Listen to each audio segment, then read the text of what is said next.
My son, hold tightly to what I am teaching you.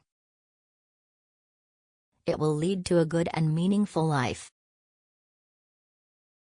In this chapter, Proverbs 4:4, we are greeted with a touching personal story. The speaker emphasizes the importance of never forgetting the words of their parents, as following them will lead to a fulfilling and joyful life. Although the identity of the writer remains unknown, that it was not Solomon is plain from the fact that an only son is speaking, and we know from 1 Chronicles 3-5, that Solomon was not an only son of his mother. It is clear that the feeling and wisdom expressed are universal. The memories of a father's teachings and a mother's love are cherished, giving credibility to the lessons being communicated. It is as if the author is reflecting on their own upbringing, acknowledging the value of wisdom instilled by their parents. Though I was not an only son, they did not by a selfish pampering allow me to be spoiled. They made me bear the yoke in my youth, and now I live to thank them for it. Their gratitude shines through as they recognize the importance of discipline and guidance in shaping character. Spoiling a child is a common temptation for parents, who often struggle to resist giving in to their child's desires. Some parents will sacrifice anything for their child, except for the tough love needed to teach them right from wrong.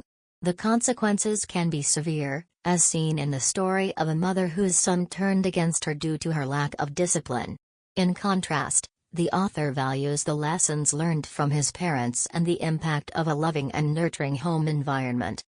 The importance of a child's early years, stating that the first tendencies impressed on the soul before the intellect develops have lasting effects. The childhood home should be a place of prayer and divine presence. Growing up in a house with a strong spiritual foundation can shape a child's beliefs and faith for life, even in the face of doubt and suspicion. Love for wisdom or religion is often influenced by those around us and the beauty they see in it. Growing up in an environment where money is valued, we may unconsciously prioritize it. Similarly, being surrounded by those who deeply cherish religion can leave a lasting impact on our beliefs, even if we stray temporarily. The longing to return to our initial love for religion may persist throughout our lives. The importance of shaping a child's heart with religious values early on is emphasized, as it can lead to a lifelong inclination towards righteousness and a rejection of wickedness. By creating a nurturing environment and instilling a love for eternal things, children can develop a strong foundation for moral growth and spiritual fulfillment. The parents who are holy always feel the urge to teach their children clearly and memorably. This becomes challenging when children start questioning and doubting. The key for Christians is to lead their children to Christ, helping them understand salvation and how to make it real in their lives through detailed explanations and examples. The main goal of home life is to help children understand the concept of salvation, which is not just about heaven and hell but about a spiritual change within. Despite clear teachings on the importance of internal transformation, often become focused on external rituals. Jesus emphasized the need for purity of heart, highlighting the importance of inwardness over outward practices. Unfortunately, both Christianity and Christian homes have struggled to maintain this focus on inner transformation, often falling into the trap of rituals and neglecting the true essence of faith. All actions come from hidden emotions and all speech reflects thoughts. It is crucial that our innermost thoughts and feelings are pure. The root of our problems lies in negative emotions such as envy and anger. Simply changing external circumstances or seeking a quick fix cannot solve the underlying issues. Many seek outward solutions instead of addressing the root cause. Just as a child initially sees heaven and hell as physical places, we must learn to understand the deeper truth within ourselves. The miserable being cries out that they have hell in themselves, with even deeper depths threatening to consume them. When raising children, we tend to focus on external behavior without addressing the internal struggles that can lead to ruin. Despite appearing respectable, they may still be plagued by hidden sins like greed, impurity, and envy. Even in highly civilized societies, virtues can sometimes seem superficial and disconnected from genuine feelings. Acts of charity, pity, and correctness may appear insincere, driven by societal expectations rather than true compassion or honesty. The appearance of virtue often masks a lack of authenticity and genuine emotion. A religion based on imitation is often observed, similar to animals blending in with their surroundings. In societies where being seen as religious is important, people may act religiously out of self-preservation. The key lesson to teach children is that true righteousness, found in the heart, is what matters to God, not outward appearances. It is essential to focus on inner purity rather than superficial displays of religiosity. Singleness of heart, directness, and consistency of aim are crucial for shaping the inward life towards virtuous ends. It is important to stay focused and not let distractions divert attention. Having a single eye towards God is the true path of wisdom, as selfish pursuits can lead to turmoil and missteps. Ultimately, only the truly spiritual mind can maintain singleness of heart and stay on the right path. The ideal life is one of steady progress, not swayed by tempting distractions. We must stay focused on our purpose and not be led astray by the attraction of worldly pleasures. The path to true fulfillment is to follow the plain and unexciting path of duty, avoiding the highs and lows of unholy ways. It is a sign of God's presence when our paths are made level. We must resist the false lights of selfishness and sensuality, keeping our eyes fixed on what is right.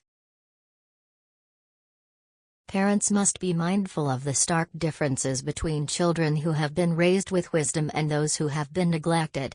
The consequences of a lack of guidance in early life can lead to a lifetime of stumbling in darkness, with ingrained vices and destructive habits. Even after a transformation, old patterns can resurface, requiring constant awareness and effort to overcome. The journey of life that begins in a loving and disciplined home presents a fascinating story. Initially, there are challenges to bear and resistance to face, but as one progresses, the light grows brighter and warmth fills the air. With the formation of character and the development of habits, a sense of strength and peace settles in. Truth, purity, pity, and charity become instinctive qualities, ready for action at any moment. The inner springs of holiness keep flowing, even in dry surroundings. Devotion to righteousness becomes natural, leading to freedom and swiftness in all actions. Gratitude and reverence for the nurturing home only grow stronger with time. Here is Proverbs 4:4. Then he taught me, and he said to me, "Take hold of my words with all your heart, keep my commands, and you will live." Expansion and explanation. Context. Proverbs 4 is part of the wisdom literature in the Bible. In this chapter, a father is passing on wisdom to his child, emphasizing the value of instruction and wise living. Line-by-line expansion. Then he taught me. This refers to a previous generation. It shows a tradition of wisdom being passed from parent to child. And he said to me. The words that follow are a direct quote, underscoring their importance. Take hold of my words with all your heart.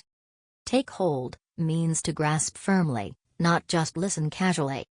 With all your heart suggests sincerity, dedication, and a wholehearted embrace. The instruction is not just intellectual, but emotional and volitional. The listener is urged to deeply value and internalize the teaching. Keep my commands. Keep here means to observe, guard, or obey. It isn't enough to know the commands, one must live by them. Commands refer to wise instructions or moral teachings. And you will live. This is both a promise and a principle. To live can mean a longer physical life, since wisdom often leads to healthier, safer choices, but also implies a fuller, richer, and more meaningful life, one aligned with God's purposes. Practical application. Listen to wise advice, be open to learning from the experiences of those who have gone before you. Value wisdom deeply, don't treat good advice lightly, let it shape your values and decisions. Obey what is right. Wisdom is meant to be applied, not just understood. Life benefits. Living according to wisdom brings both practical and spiritual blessings. Modern paraphrase. My father taught me and said, hold tightly to what I am teaching you. If you obey my wise advice with all your heart, it will lead to a good and meaningful life. Proverbs 4:4 encourages us to wholeheartedly embrace wise teaching, put it into practice, and promises that doing so leads to a blessed and fulfilled life. The subject in Proverbs 4:4 is the importance of embracing, obeying, and living by wise instruction, especially those passed down from parents or elders. Here are several additional scriptures that support and expand on this theme. Old Testament. 1. Proverbs 3:1-2. My son, do not forget my teaching, but keep my commands in your heart, for they will prolong your life many years and bring you peace and prosperity. 2. Proverbs 6:20-23. My son, keep your father's command and do not forsake your mother's teaching. Bind them always on your heart, fasten them around your neck. When you walk, they will guide you, when you sleep, they will watch over you, when you awake, they will speak to you. For this command is a lamp, this teaching is a light, and correction and instruction are the way to life. 3. Deuteronomy 6:6-7. These commandments that I give you today are to be on your hearts. Impress them on your children. Talk about them when you sit at home and when you walk along the road, when you lie down and when you get up. 4. Proverbs 1:8-9. Listen, my son, to your father's instruction and do not forsake your mother's teaching. They are a garland to grace your head and a chain to adorn your neck. New Testament. 5. Ephesians 6:1-3. Children, obey your parents in the Lord, for this is right. Honor your father and mother, which is the first commandment with a promise, so that it may go well with you and that you may enjoy long life on the earth. 6. Colossians 3:20. Children, obey your parents in everything, for this pleases the Lord. 7. 2 Timothy 3:14-15. But as for you, continue in what you have learned and have become convinced of, because you know those from whom you learned it, and how from infancy you have known the Holy Scriptures, which are able to make you wise for salvation through faith in Christ Jesus. Summary. All these scriptures emphasize the value of receiving, remembering, and obeying wise instruction, especially from parents or spiritual mentors. They promise blessings such as life, prosperity, guidance, and spiritual growth for those who cherish and follow godly wisdom. Peace, now and always.